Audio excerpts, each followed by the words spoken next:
everybody. Welcome to USA Global TV and Radio. And for our returning listeners and people watching who've been part of my shows before, a big welcome back to you. And to anybody who's new today, just to say these talking head episodes and the talking head community is vastly insightful. And my Talking Heads show is all about what I am qualified to do as a profession, but there are different subjects in the Talking Heads community. And so have a look at our website to see what interests you over and above what I'm presenting today. Because my name is Jenetta Barry. And our show today is about dealing with loss. It can be about family members, pets, friends, jobs, a loved one. In other words, about grief. And so let's begin. And the first thing I wanted to say to you is people tend to think that grief, the label of grief is for those who've lost a loved one or maybe even a pet or somebody or a person or an animal that's close to them. But in actual fact, grief comes in many forms, even down to the way one was living, even moving house, changing relationships, changing jobs. There comes a grieving process attached to change. And we forget that there is a process of dealing with it, that are coping skills that really help you to get through so that it doesn't blindside you when you least expect it. We think, I mean, I came from an era where brushing yourself off and getting up and getting going again with whatever happened was the only way you could deal with these. So I'm essentially going to be talking about grief today in terms of losing a loved one. As some of you know, it's a topic very close to my heart, having lost my 16-year-old daughter to suicide after she and I had an enormous argument. So it's something that I really had to work through on a big scale. But so much of what I'm going to talk about today can be applied to any form of change as well. But essentially, this will be about a loved one. And one of the things that I noticed in my early days is that anybody who was not grieving presumed that anybody going through a grieving process again needed to be fixed. I talk about this often in mental health, where people who are depressed are basically labeled as broken and need to be fixed. And it's the same. It's like that person is in a bad way, and they're grieving. So we need to make them like they were before. And that it's really wrong for them to be in grief, and they need to be either pushed out of it or told to snap out of it. And a lot of people have this time frame. It's been however many months or however long. Now come on, you've got to come back to living life normally. Well, one of the things that happens with change is you change. That's what change is about. And so it's not about getting the person to be normal again. It's about understanding what it is they're going through and how to respond to them to help them from a place of empathy to move forward. And the other thing is to understand that there is value in what they're dealing with in their grieving process, because really it's given a bad name that grief has to be addressed and got rid of. One of my quotes I came through with early on in my journey of deciding that I could not stay in deep grief the way I was for the rest of my life, but I understood that grief would be with me forever in different ways, but how I handled it was the important thing. And for me, it was when I was able to say that grief is a vital tool in our search for meaning after loss. And it's been a quote I wrote as I say early on, I've used it lots because actually grieving is absolutely vital in being able to move forward. Where it isn't helpful is when we get stuck in the grieving as being the only way to be, and feeling that we're separated from the rest of the world who isn't grieving. And then we feel as though we're different, we're isolated, we're alone, we're judged.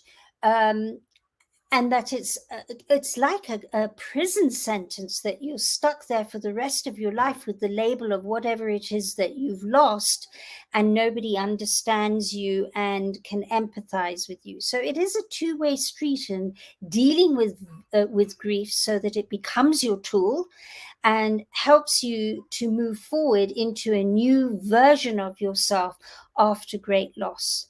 So that's the first thing I wanted to share with you today.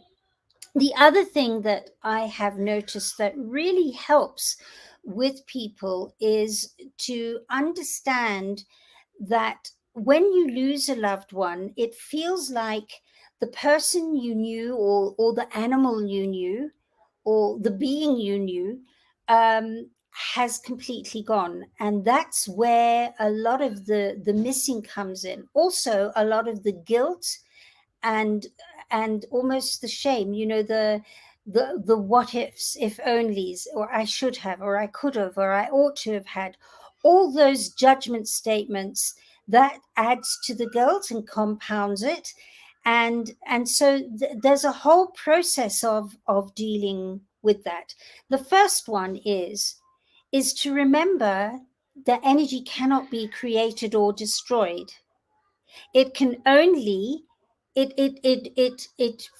completes its form and its cycle in one form, and because it cannot be created or destroyed, it reforms into a new version of itself. So the very first thing that I started looking for was, well, my daughter was full of energy, so where's she gone? Where's that energy gone? It might not be a she, but where's that energy? And when you've lost a loved one and you're able to start seeing where that energy is coming through in different ways and forms, it can be where a loved one starts looking like that person, and you go, wow, I know my other daughter started to look like Jenny after Jenny went, and for a while even started speaking like her. It was really very interesting.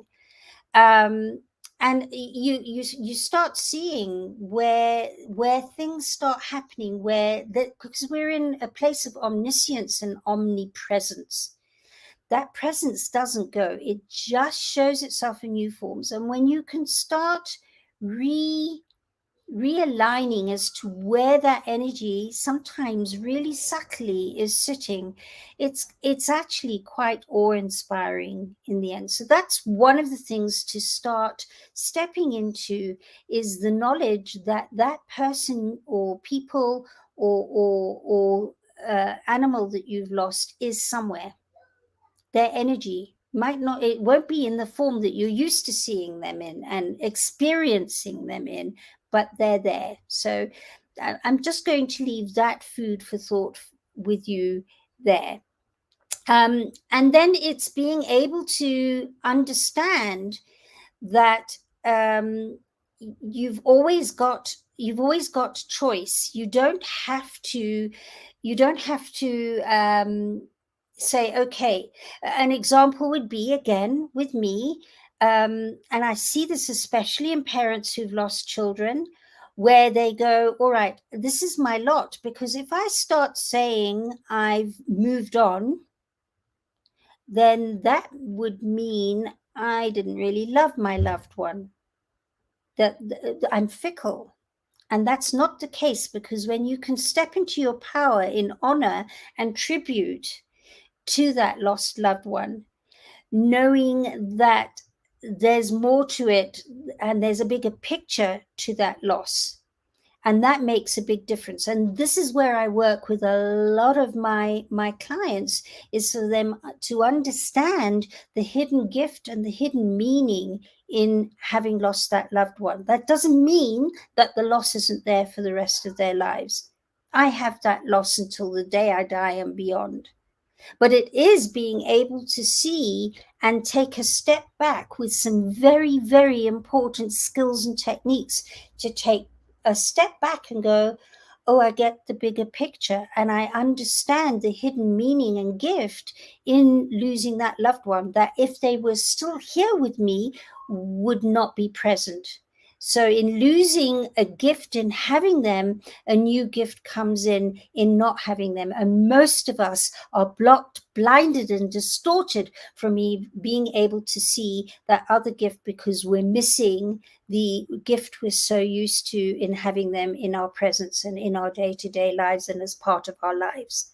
So that's the first thing, or the first two things I wanted to share with you.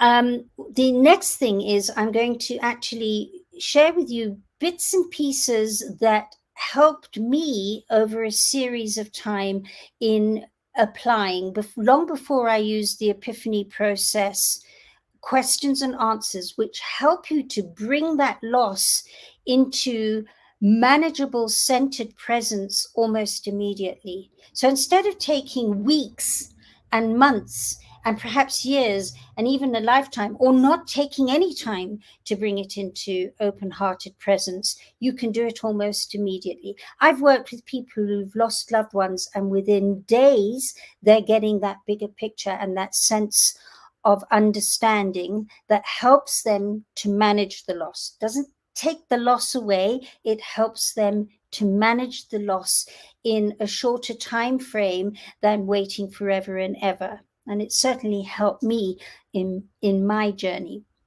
But before I started researching that, I began writing quite a lot of, well, in fact, I wrote 30 articles on how, and short articles. I wanted to make them short because when you're going through grieving, quite often your attention span through shock and loss and remorse makes it really difficult to listen and read and hear and have that sort of stimuli around you. So they're very short ones.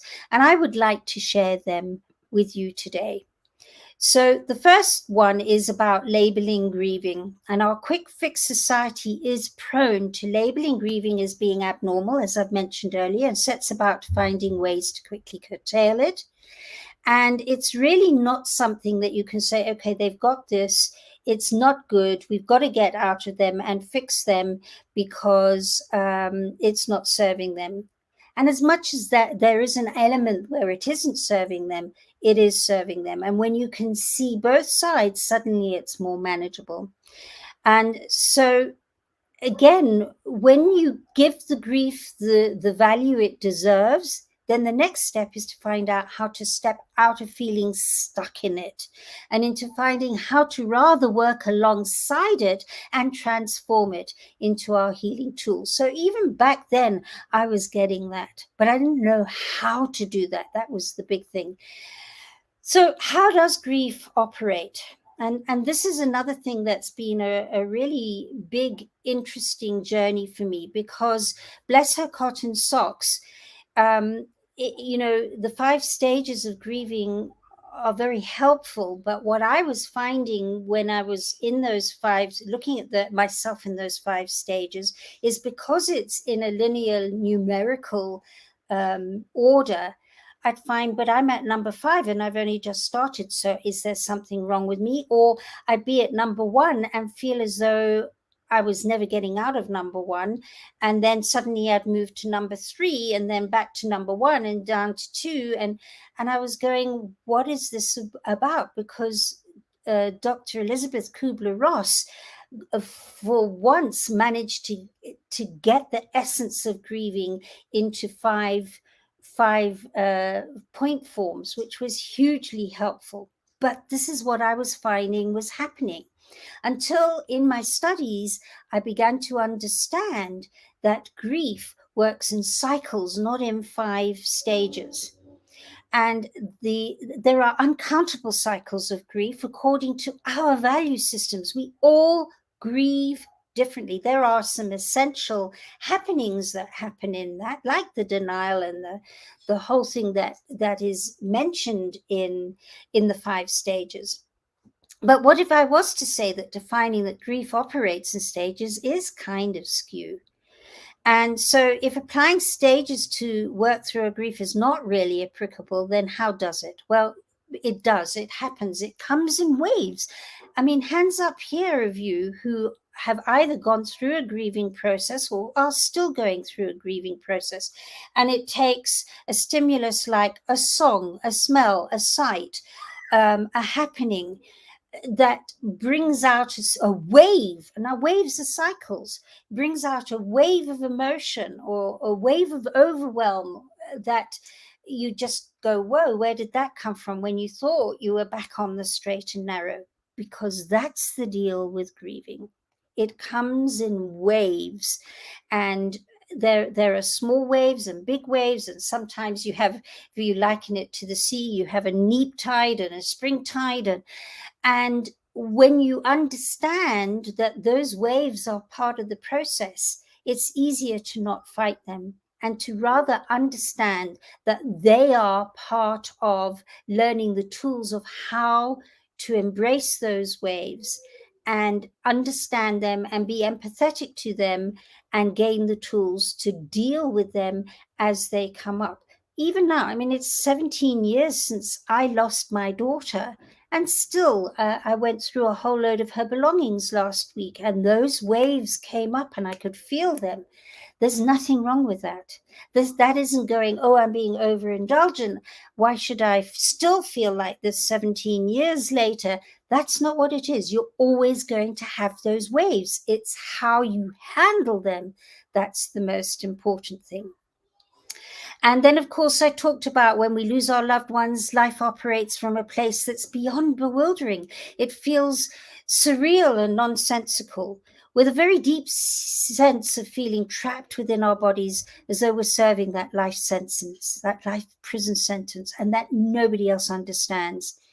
And that we're trapped by default, that there's no way out, that we're destined to remain there for the rest of our lives through no choice of our own. You know, we didn't choose for our loved one to die. We've got no choice. And so one day during one of my darkest moments, I realized I really could no longer enjoy living a life of hell on earth.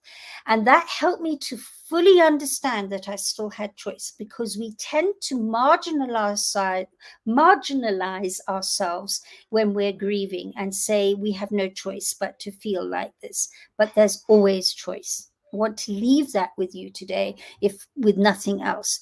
And that's when I began searching for ways to get myself out of my own internal dungeon. And whilst dealing with all those crippling, grieving emotions that surfaced from time to time, I began working with teachings that enabled me to find the hidden gifts within my loss.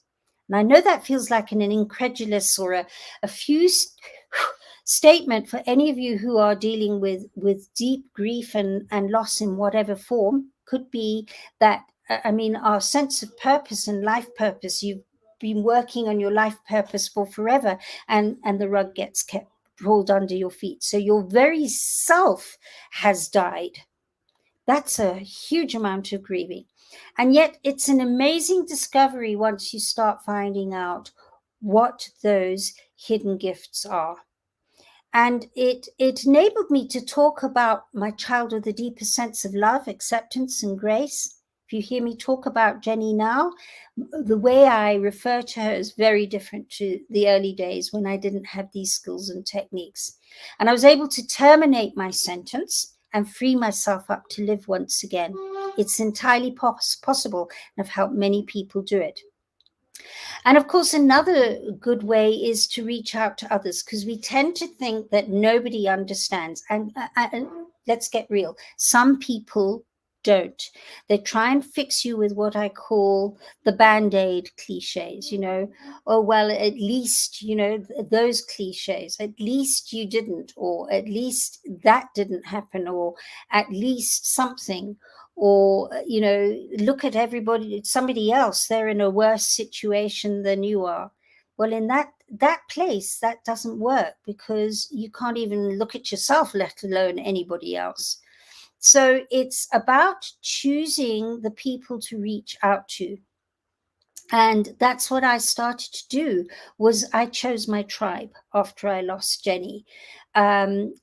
So the tribe that I could relate to in my loss, they would say things to me.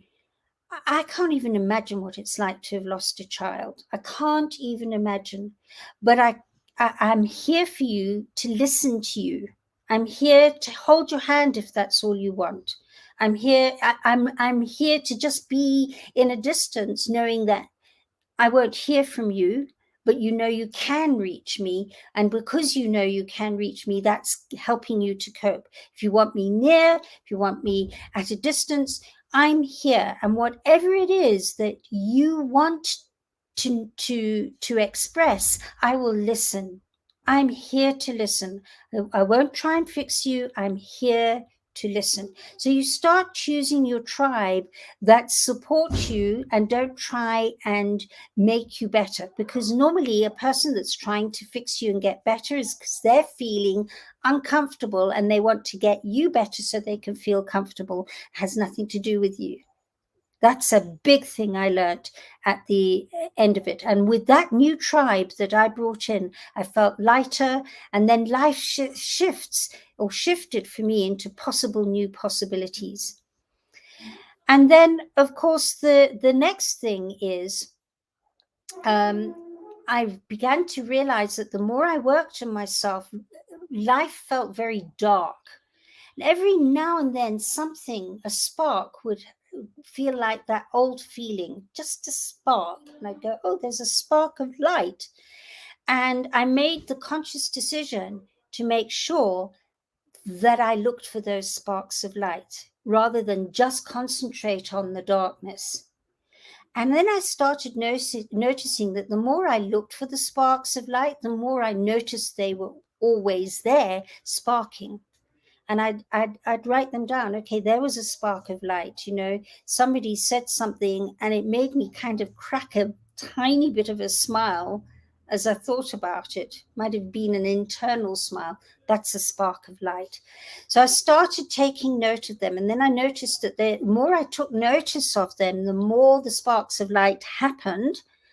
And then I started noticing after a while that there was many sparks of light as there was the darkness. And then after a while, there was more sparks of light than the darkness. Especially, I lost my marriage as well. And I found that especially happening sooner in the loss of my marriage. So I started seeing the value of where things were working. And then in the end, I found that there were patches or bits and pieces of darkness every now and then, but that was mostly light. So I always say, start taking a conscious choice to put down those sparks of light. And one that's very, very close to my whole way of being is that I have noticed how much confusion reigns, and that we've been conditioned to believe that death is unacceptable. It's not part of the big plan of life. We get born, we live life, and we try and prolong death because it's a bad thing. It's got to be avoided at all costs. And yet it's as important an event as our birth and our life. It's the only thing that's guaranteed, by the way, after we're conceived. The moment that seed hits the ovum and goes in, you're going to die. It's guaranteed. It's not like maybe I can make it never happen. And death's been given a bad name, and it's been made out to be avoided at all costs. And this mindset, it makes it challenging, if not near to impossible, to accept the loss of a loved one. So when you start understanding that there are different cycles, 70 years ago, people were dying in their 50s and everybody was saying they were old. Now people die at that age and they're young. So do we go back to the people who died 70 years ago and say posthumously, you died too young? Well, did they or didn't they? Lifespans change. It's all part of those cycles. And when we get attached to the label of when we should or shouldn't die, there's a lot of fear that gets attached to trying and avoiding dying or avoiding having other people around us die. Please don't get me wrong, there's still a process of losing that one, even though it's part of the cycle of life. And of course, the other thing was learning the value of exercising and creativity. For me, especially creativity, although I am a ballet dancer and I have done a lot of exercising through my lifetime, definitely creativity. And that's why we have World Jenny's Day. For those of you who don't know about it, go to worldjennysday.com, because there we use creativity through dealing and handling and embracing depression and suicidal feelings.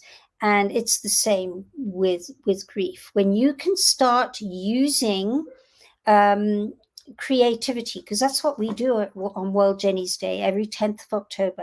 When you're using creativity to shift conversations around loss and grief and to normalize it, instead of saying a person's grieving and we need to bring them back to normal, then suddenly they start being able to create through their creativity a new version of themselves post having had that great loss. And of course, exercise and creativity, it's a no-brainer. Endorphins released from exercising are helpful in shifting one's outlook and mood. So it's something that I really got myself into from early on in losing Joan, was walking every day to begin with. And some days, I promise you, it was like 20 steps and I walked back in the house. But I knew it was 20 steps more than not doing it. Then 50 steps, then and I increased it as much as I could. And I used to invite those people who endorsed me and loved me and listened to me and empathized and helped me to move through. They would often join me as well. So yeah, and another thing that's very, very interesting, if you've lost a loved one, so often we're in such shock in having lost a loved one that everybody else is organizing everything. I know that a lot of what I went through was partially organized that way. And so often I say to people, if you have lost a loved one and the funeral's over, and you went, but that funeral wasn't anything like they wanted or we wanted or they and we wanted, why not have another memorial service or a service in honor of them? That I've seen that happen, and it's helped. And we did create growth in the end. We had a service that I knew wasn't anything like Jenny would relate to, but was needed by some members of the family. And then we had a celebration of Jenny's life where we laughed and talked about all her anecdotes and funny sayings as well. So that in a nutshell gives you some initial baby steps.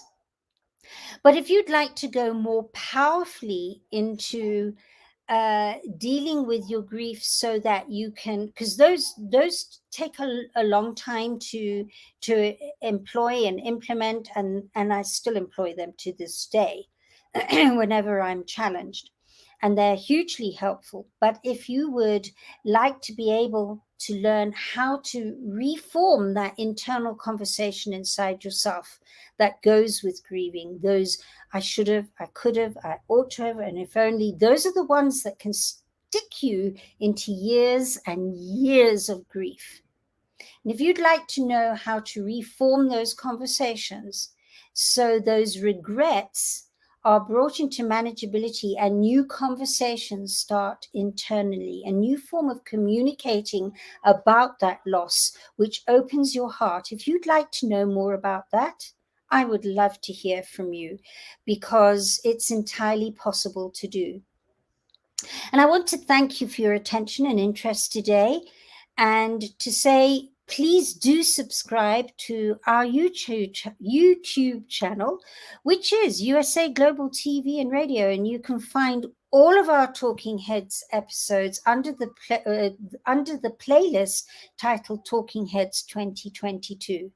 And again, please do reach out to me if I may be of service. I've been able to help thousands of people internationally online for 15, 16 years now on how to bring those regrets into a place of manageability and to live a life filled with purpose because of their loss. I look forward to speaking to you again in the future, in future shows, as I wish you lots of inspiring times this week and send you equally amount of lots of love.